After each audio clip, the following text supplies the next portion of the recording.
নাহমাদুহু ওয়া নুসাল্লি আলা রাসূলিহিল কারীম, আম্মা বাদ। সমস্ত প্রশংসা আল্লাহ সুবহানাহু ওয়া তাআলার।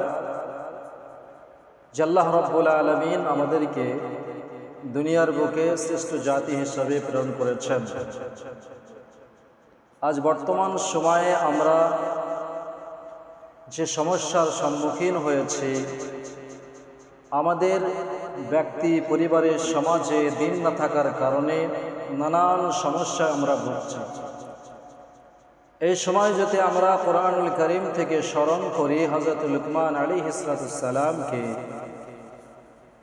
যে হযরত লুকমান আলাইহিস সালাম তিনি তিনার সন্তানকে কি উপদেশ দিয়েছিলেন, কি শিক্ষা দিয়েছিলেন। সর্বপ্রথম 9টি উপদেশ হযরত লুকমান আলাইহিস সালাম তিনার সন্তানকে দিয়েছিলেন। আল্লাহ সুবহানাহু ওয়া তাআলা এই বিষয়টিকে কোরআনুল কারীমে সূরা লুকমান নামে একটি সূরা অবতীর্ণ করে সেখানে এই বিষয়গুলি উল্লেখ করেছেন বিশ্ববাসীর জন্য, বিশ্বের সমস্ত স্তরের মানুষের জন্য। যদি আমরা এটাকে ফলো করি তাহলে পারে আমরা দুনিয়া এবং আখিরাতে কামিয়াবি হতে পারব।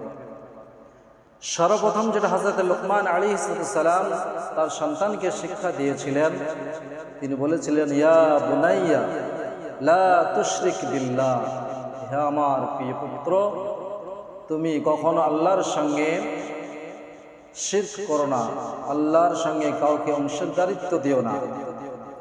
ইন্না শিরকা লাযুলমুন আযীম, নিশ্চয় শিরক হচ্ছে কঠিন বড় জুলম।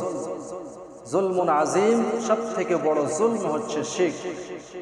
আমরা সাধারণত মনে করি যে শিরক হচ্ছে কাবিরা গুনাহ। না, এখানে কাবিরা গুনাহ এবং জুলম এ দুটোর মধ্যে অনেক বড় পার্থক্য রয়েছে।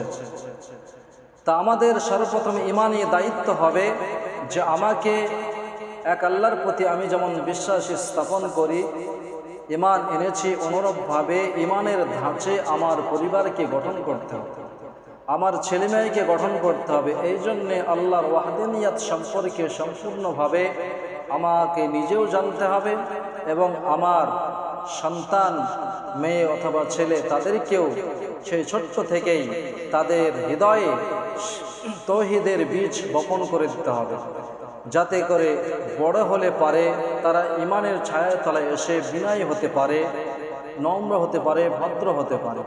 ইনশাআল্লাহ এই বিষয়ে আমি কথা বলতে থাকব। যে যেখান থেকে দেখছেন প্রিয় দিনদার মুসলিম ভাই বোনেরা, সকলে ইনশাআল্লাহ এই পেজটিকে ফলো করবেন। একের পর এক আলোচনা করব যে আজকে আমরা যে পারিবারিক যে সমস্যার সম্মুখীন হচ্ছি, এই সমস্যাগুলি কিভাবে সমাধান করব। আল কোরআন সেটা আমাদেরকে রাস্তা দেখিয়েছে। আজকের মতন এখানেই কি করছি, আখির দাওয়ানা আলহামদুলিল্লাহি রাব্বিল আলামিন।